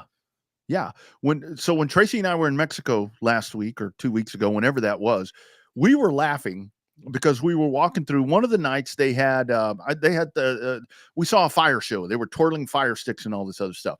And there were all these vendors that were set up there, and they had teddy bears and all these really neat little, you know, knick-knack things and all this, whatever. I don't know what any of that shit cost, but we were walking through there, and we go by the teddy bears and we go by the little toys and all that. And Tracy's like, remember when we would take the girls somewhere and it's like, I want this, I want that. And this would be, and you know, somebody's going to say, well, you don't have to get it for them. You don't want to be, you know, an asshole like that about that. I mean, and then, you know, the kid, well, you get one thing, you know, it's really hard. And that is the good thing about local tracks. That you know, it's still somewhat economical, I think. I haven't been in most part. I mean, you know, tickets about $20. Yeah, you know, so it's a good show, but that's the other part about it is, you want to spend $20, or would you rather your $20 go to the racetrack and stay at home? I'm just old. I love being there. I'm actually, I was going to message you. I've got a standing meeting that, standing since I've gotten the job that I have right now, that is usually the first weekend in December. That thing has been moved out to like right before Christmas. I'm like, you know what?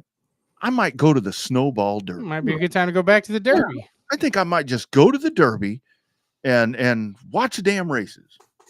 Because that's still a good deal. $140 for that whole time. And speaking of that, I think the reserve tickets are only good until Friday. Yeah. The 1st, August 1st is tickets open right back up. So if you have not got your tickets to the Snowball Derby, got to call Miss Pat and them to get your tickets renewed right there before Friday. Yeah, because if you don't, we might get your tickets. So yeah. Or maybe they'll give us some. Oh, well, that's a whole different discussion. But I don't think they're going to give us anything. But yeah, so boy, this has just gone into church. This is the time where if you want to come up for communion, we'll give you communion. Bobby has his beer there, and I have my beer, and we'll give you your communion after all of this preaching that we've done.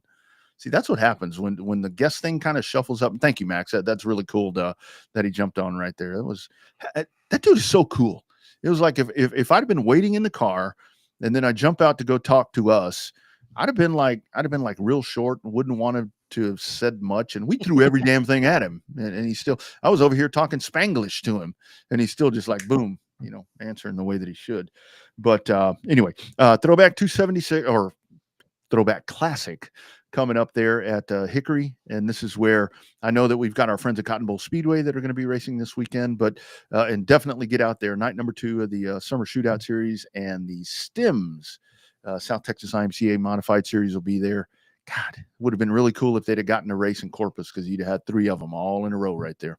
Yeah, only drawback is that Kennedale's running IMCA Modifieds that night too up in North Texas, so probably going to hurt the Stims car count a little bit coming this far south. But the best thing, no rain in the forecast. Yeah. That Saturday thing was. Remember, I texted you Friday. I'm like, dude, I wouldn't leave too early because I was watching the weather, and it was like it was just supposed to swarm. And that's exactly what it did, because we were going to do the kind of alt cast or whatever, at the race ranch. And I was all primed up. We did this test on Friday night. I mean, we're sitting here. We worked for an hour and a half. And it's like, boom, we got it. And I was out playing 18 in Pflugerville, and they're like, don't rush. It's canceled. You would text me also. First you text me, Texana's canceled. And then the King of the Hill is canceled. Holy smoke. God. I was in Costco. Like, I was trying to get some stuff done, because Monty posted that video in the morning. The track looked great because it got enough water, got enough rain. That the track itself looked pretty good. Grounds, you could tell, were a little wet, but not anything horrible. Mm-hmm. And then went into Costco, came out of Costco, and kept getting a bunch of notifications on my phone, and looked down, and sure enough, it rained enough to cancel it. About an hour later, the rainstorm made its way to Corpus, canceled down there, and then I looked around a little bit more and saw that the King of the Hill got rained out too. So, and that's what's so weird here in Texas, because it's like you look at the Texana pictures and the Corpus pictures. Those places were dry before that. I mean, because we had the torrential rains a while back, but they had been able to dry up, and it was just like it just came. When I saw the Friday thing, I'm like, okay, it's not going to be that bad. I mean, golly, man, those places got tortured by rain. But you'll have Cotton Bowl Speedway, the Throwback Classic will be going on at Hickory, and that's really something cool to see. And you can watch that on Flow. And so you've got 40 late model stock cars entered in that. Josh Berry's won that 4 times. Bobby McCarty's won it 3. Alfredo's won it twice, and it's a stacked field. And I have to tell you, with the late model stock cars this year, Bobby, from just what we've seen, kind of got a little inkling that this might be the Jared Fryer time. Is he running? Is he running a throwback to Pops? I don't know what he's running. I haven't seen anything for Jared Fryer, but the 14 car is entered. Caden Quapple is entered in that race. Lane Riggs, Deke McCaskill, Mason Bailey. You got a pretty good list. Caden Honeycutt, obviously, in the 17H. Cade Brown is in that race. Carson Lofton, Connor Hall. So Landon Lewis, Trayton Lapovich. So you're going to have the best of the best that'll be going at it in the late model stock cars. And then 27 cars in the pros. Pretty stacked field there as well. Our man Seth Christensen is in that one. Dawson Sutton, Mason Diaz, Caden Quapple in that as well. Keelan Harvick, I saw his throwback coming today. Casey Roderick is in that. Katie Hedinger. So Spencer Davis. That's going to be an underrated show of the weekend. It's going to be that pro show. I think that pro show at Hickory is going to be the underrated. We'll be talking about that one on Monday for better reasons than normal. I don't think it's going to turn out to be as a shit show, but I think we'll be talking about that one on Tuesday for sure. Absolutely. And we'll, of course, recap all of that next Tuesday. And if you're a pavement fan, if you're a short track pavement fan, this is your weekend to watch a streamer and prop down at home, because you have that's going on Flow. And then obviously on Racing America, you've got at Mobile, you've got the Southern Super Series that are going to be there for that one. And they're stacked. Bubba Pollard is entered already there. Coming off another win yet is Cole Butcher, as he won last week, the Redbud 400. You got Connor O'Kresick, Matt Craig, Dustin Smith, Jake Finch. So shit, Mobile gonna be hopping. Mobile's the one that I worry about the weather. Towards like, oh God, here we go. And if that ain't enough, and there's more, we're like that. The infomercials, UARA, the super late models will get after it with the Billy Joe Ingram Memorial 154 going on in Auburndale. You can also catch that on Racing America. So yeah, that'll be a good one. That's going to be really good. So Pavement Short Track fans, a couple of streamers going to have you covered, and of course our great friends on the dirt track streamers. We'll see what Cotton Bowl and so forth. So yeah, lots of stuff going on this weekend. I may go to I know I usually say I'm going to Cotton Bowl, but I think I am going to go this time. I got nothing else to do, so I got to tell you, man, I need to get my ass back out there. But this is just a little bit, and what's going to happen? I tell you, it's just my luck, just my horrible luck. I'm going to sit home to watch all of these races on my Tom McKay home speedway system, and they're all going to get rained out. I'm not wishing that upon them, but I don't think that's going to happen. But that's kind of the luck that I have when it comes to doing stuff like that. Can I also say that Indianapolis, the other observation that I had, I kind of have a crush on her. Catherine Legg, top 20. 17, wasn't it? Yeah, and not the best equipment, and still on an oval. And there wasn't that much carnage. There was some carnage, but there really wasn't that much carnage. She earned that 17th place finish. She did. I posted something on a thread. I said, "Hey, Cat Legg, great run for her. 17th at Indy." First reply. Well, she's raced in the Indy 500. I don't care. It's different. They said she became the 21st person to race both the Indy 500 and the Brickyard 400. Ooh, man. That seems like a whole lot of people. That's a lot. That is a lot. Doesn't seem like that many. Yeah. That'll be a discussion for next week's show if I can find people who have raced in the Indy 500, and I'm sure Wikipedia will tell me. So yeah, I'm just trying to think off the top of my head. I mean, because if you look at NASCAR, Tony, Larson. Like I'm thinking of the guys that have done the double, right? Yeah. John Andretti probably would have been one. Robbie Gordon, it's like 4. Catherine, that's 5. Shit. Yeah, because back in the the days with the Allisons both ran that, and Cale. Oh, let's see. Hold on. Let's see here. NASCAR.com actually had it. Oh yeah. Lay me this list because I'm curious. This will work. All right, hold on. See, on the fly right here, guys. On the fly. See up here where it says live? It's pictures. They got to take a second to load. So Catherine Legg is 1. It really is 20-something people. Oh, wow. Catherine Legg is, hold on, they're still loading. I have the internet that's going to slow because we're doing the show. So that was 1994 was the first time when that came along. Jimmy Johnson. Jimmy. Yeah, Jimmy. Tony Stewart, you figured out. Mm-hmm. AJ Foyt, because he ran the first Brickyard 400. Oh, yeah, that's right. JPM, Juan Pablo Montoya. Oh, yeah. Yeah. Kyle Larson, obviously. That dude should have won them both, Montoya. Danny Sullivan. Apparently, Danny Sullivan ran the original Brickyard 400, the inaugural. Well, I'll be a son of a gun. Had no idea. Yeah. No idea. Let's see. Who is that? Jacques Villeneuve. Oh, yeah.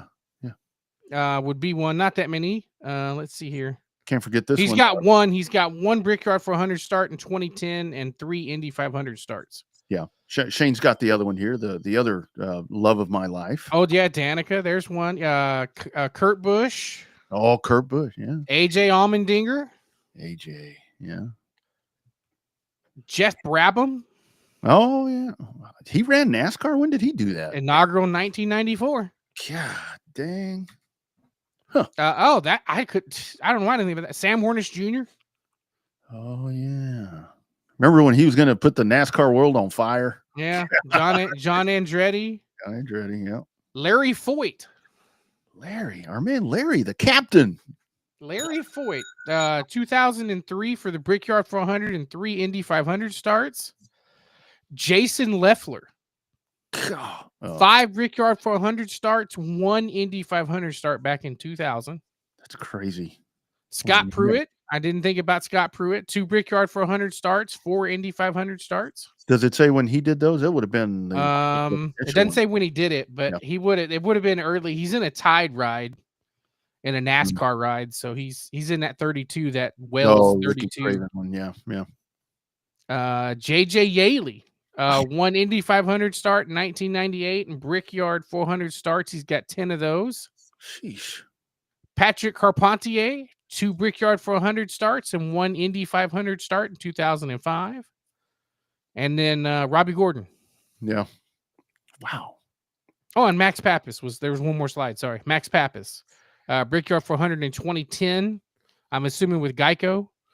And then 2 Indy 500 starts. So yeah, actually, damn, they're right. It was 20-something people. I had no idea. There's a lot. Talk about doing this on the fly. That's really. Yeah, man. There's a lot of those guys that I would never have guessed. I mean, it's like Patrick Carpentier.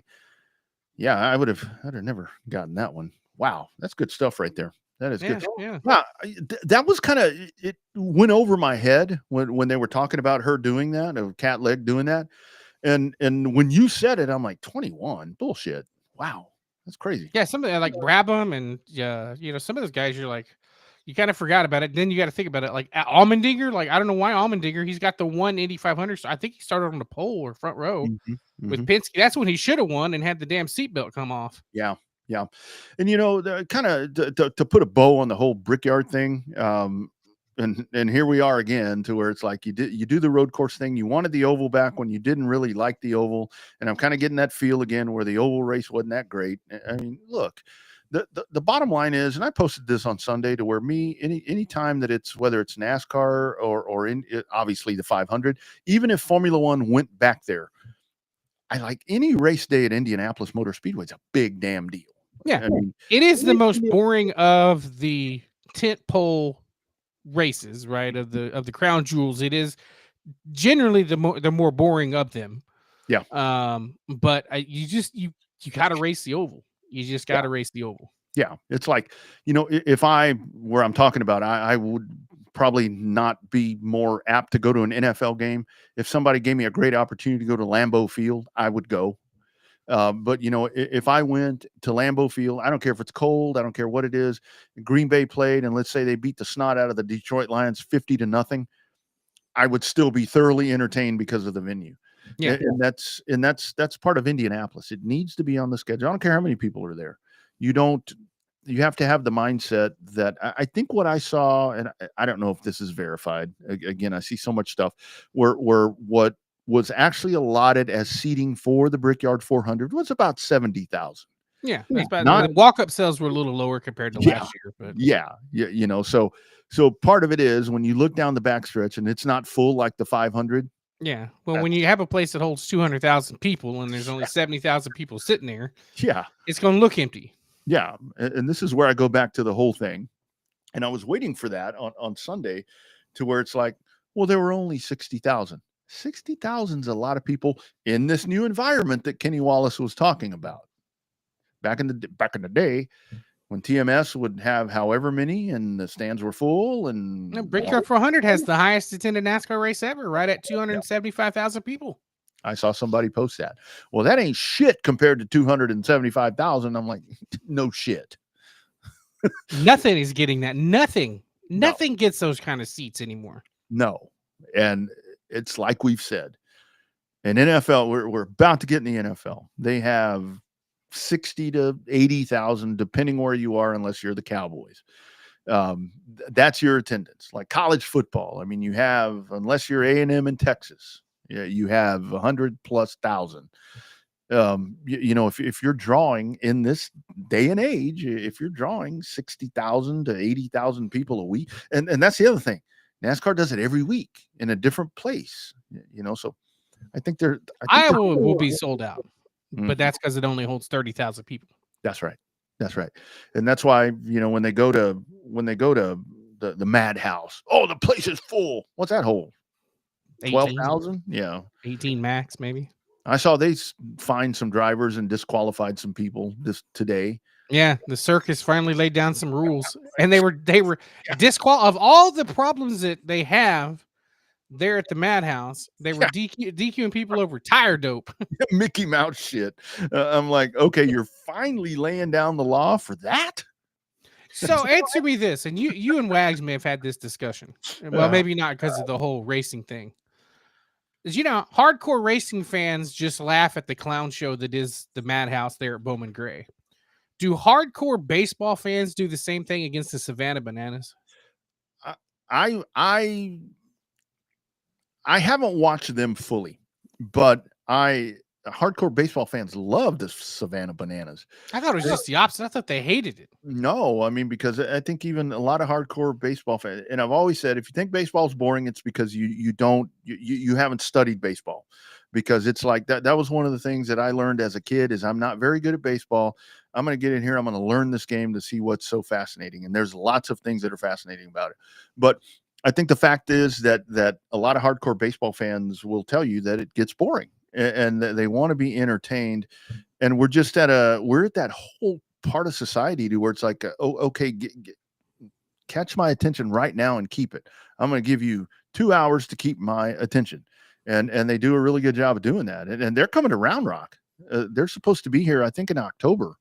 They're playing at Texas Tailgaters. Yeah. Somebody I know actually won tickets. They won the lottery to win tickets. You get 4 tickets. Yeah.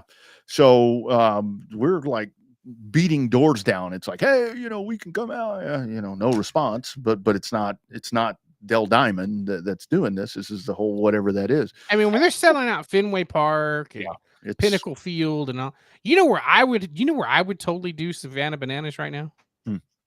I would totally let them play the week after the Bristol Classic and let them play Bristol. Yeah, I bet they would. I bet they jam that place. I mean, you talk about that perfect. I mean, they do it to football stadiums and all that. That's perfect place because you set up all that money for one game. Bring the Savannah Bananas in there the weekend after the Speedway Classic. Yeah. Make some money. Make you some money. Print that paper. You would make up what you're going to lose because I mean, look, if the Braves were beating the door down in World Series contention, maybe. I don't think that's going to be a very well attended game. I mean, that would be perfect. Like for the way and they've done a really good job with that place, by the way. It looks really good. Bad. The people that aren't race fans are talking about it being on MLB The Show. Yeah. On the video game, they're like, no, that's real. It looks just like that in person. Yeah, that's a real field. This is where I get back to people that want to bitch and complain about stuff. It's like, do you see how easy they repurposed that place that fast? You might want to calm down a little bit because it'll make money as a baseball park. But yeah, I'd run this. Put the Savannah Bananas in there the week after the Speedway Classic. Leave that just like Bristol did with Dirt. You ran the World Outlaws over there. You ran all those 4-cylinders, Crown Vics, late when they ran that World Series of Dirt or whatever, at Bristol right after they keep it on there for a month. Mm-hmm. Yeah, let the Savannah Bananas play baseball there at Bristol. That would be a show. Yeah, a lot of people that I wouldn't think would enjoy that actually do enjoy that. So I watch them on YouTube all the time. Yeah. No, I mean, it's what I like about them is, I mean, it's really, I mean, like the Globetrotters, they don't lose. They always win. These guys lose. I mean, look at the standings. They're not that good. Yeah. Well, they're adding 2 more teams. Apparently, they're going to do a banana ball league with 6 teams. So you have the Savannah Bananas, the Party Animals, the Texas Tailgaters, the Firefighters, and 2 more teams to be announced.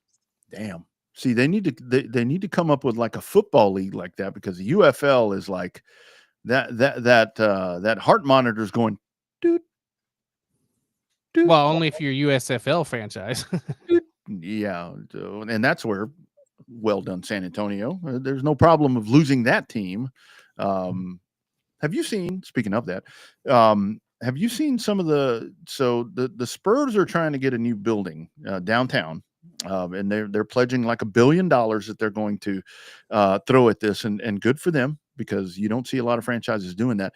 I didn't know this. I heard this today and maybe you know this, that the Missions, I did not know that the Missions are now partially owned by Ryan Sanders' baseball group. So they're trying to get like a ballpark, what's that? It's not VJ Keefe anymore. It's called whatever it is. It's way the hell out there. Oh, Nelson Wolf. Nelson Wolf. So now they're trying to get like a ballpark in downtown San Antonio. Yeah, they want it right there where the Texan cultures were. Damn. They want to put it right next door to the arena. Wow, that'd be tremendous. I mean, because there's so much to do down there. Because there was talk about them and UTSA sharing the field since UTSA brings money to the Riverwalk every game day downtown San Antonio. Well, and I think part of that too is like the Alamo Dome's supposed to be repurposed or not repurposed, reimagined, redesigned. Yeah, redesigned. Hey man, I'll tell you what would be great in San Antonio after going to the dirt in the dome. Let's do dirt at the Alamo Dome.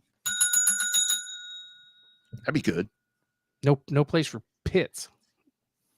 Oh hell, they can find somewhere. Yeah, no place for pits. That's why the dome in St. Louis is actually multi-purpose, because they got that big ass room for pits down there. We can throw that out. We'll throw that out on socials. Shit, we'll have 100 people entered by tomorrow. I'd go. Mm-hmm. I'll bring my stuff. I'll be there. Let the track get a little character in it, and they'll be like, "Nope, I'm loading up my shit. I ain't racing tonight. Can't go. Can't do it. Got to race next week somewhere else." God, we're bitter old guys. Years and years of doing this program. Damn, dude, we're going on 2 hours. All right. Great program. And just think, we had to go by the seat of our pants, and we still managed to figure this out. I know. We used 15 talking about wrestling. I know. Wrestling. How about that?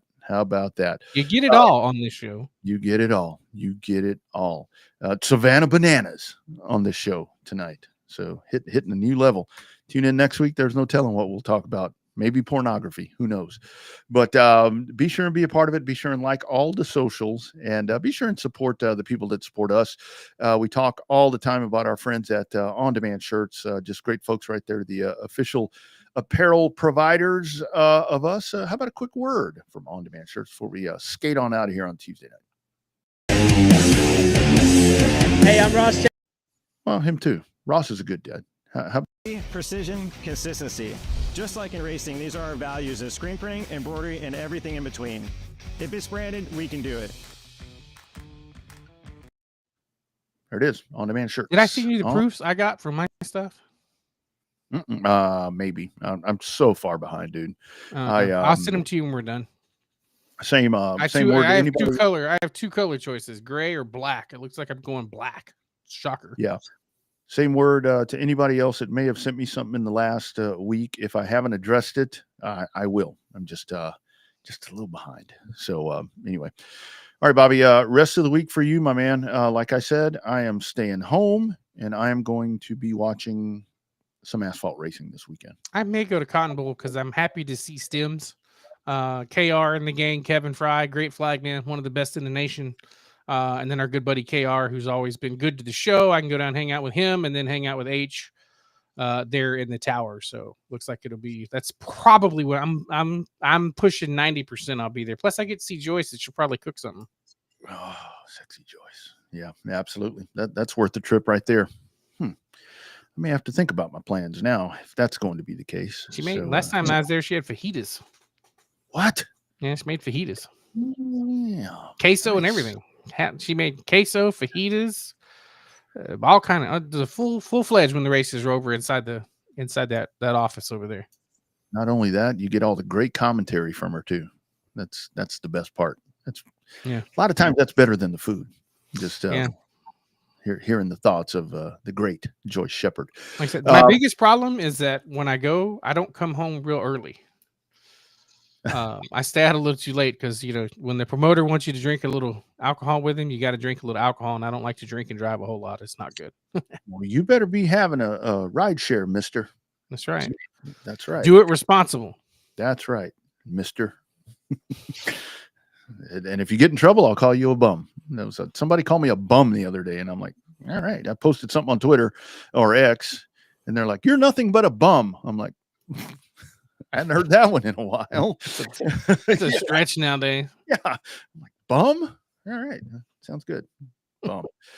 All right, you guys, we'll do it again next Tuesday. Thank you all for being a part of this. Be sure and like every social that you find that says anything about Revved Up Sports Show. Be sure and you can catch the audio podcast available tomorrow at revvedupsportsshow.com. Right in the middle of the page, all the archives up on top. If you click the top of the page, it says revvedupsportsshow.tv. Click that. It takes you to everything right there. This show will be right in the middle of the page where you can catch a full replay and be looking for our clips because we'll have that out as well. We do ask you as well to be sure and like the Racing America socials because they afford us the opportunity to be a part of that as well. And go out and find a local track. And if you can't, find a streaming near you. And don't complain about the racetrack on social media. That's right. Call them and complain. Yeah, they'll take the phone call. They'd much rather take the phone call than to reply to the tweet. That's right. But I mean, that's the whole problem that we know after all this time is that people don't want to call them because I make a big mistake of reading social media, which I think we all make very vital, critical mistakes by reading the keyboard warriors that are dumbasses that sit in their mother's basements and don't do a damn thing and haven't accomplished anything in their life and tell you how bad you are, what you do. But they can't tell you to their face. I've never stood at the ropes and anybody come up there and go, you really are bad at this, and you should put your wife in the car. But I read it on the internet that why is he driving the car? His wife's way better. She almost won a world championship. Well, now they can kiss my ass. They literally can kiss my ass, and I'll sit there and stick it out for them too, because they don't do a damn thing. They've never accomplished anything in their life. They don't know how to work hard to be successful in anything. That's why they say the shit they say on the internet. And to sit there and have to fight and prove these people wrong, that's the pride I take now. Because this is for all those people that say that I suck, I'm no good, I'm terrible, I've never been anything. This is for all those people. They don't have anything to show for it. I got 2 silver wallies this year to show for it. Love it. On that note, we will see you guys next Tuesday. Bobby down in the southern part of Texas. I'm up north. Showtime, Bobby Chaffee, Rodney Rodriguez. Thank all of you for being a part of this. Be sure and hit us up on the socials. Bobby's on X at Bobby Chaffee. I'm at the Rodney R. Looking forward to doing it again. Hashtag Real Race Talk from Texas. It is Revved Up Sports Show. See you later.